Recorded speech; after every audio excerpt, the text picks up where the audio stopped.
L'histoire a joué deux cruelles plaisanteries en 1952 qui ont complètement réécrit le destin de la respiration humaine. La première plaisanterie s'est produite à Londres. Cet hiver-là, Londres fut engloutie par un épais brouillard jaunâtre et huileux. Cette soupe de pois, mêlant les expectorations épaisses du cœur industriel et la fumée de charbon de millions de cheminées, bloqua complètement la lumière du jour. Pendant 5 jours entiers, les piétons ne pouvaient pas voir leurs propres pieds.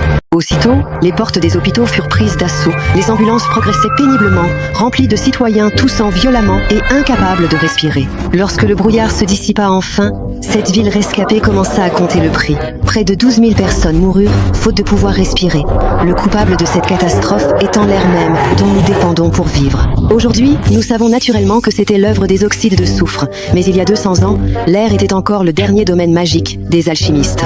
À cette époque, on croyait que la vie était une bougie qui brûlait dans le corps et qui finirait par s'éteindre. En brûlant, elle libérait une substance mystérieuse appelée phlogistique. Quand l'air était saturé de phlogistique, il devenait mauvais et ne pouvait plus soutenir ni flamme ni vie. Ce n'est qu'en 1774 que le pasteur anglais Priestley utilisa une lentille convexe pour concentrer la lumière du soleil sur une petite quantité d'oxyde de mercure, libérant un nouveau gaz. Il fit revivre une flamme mourante et prolongea de 4 fois la durée de vie d'une souris qui y était enfermée. Mais il resta un fidèle croyant du phlogistique, nommant cette substance miraculeuse air déphlogistiqué, pensant qu'elle n'absorbait si avidement le phlogistique, aidant ainsi à la combustion que parce qu'elle avait l'estomac vide.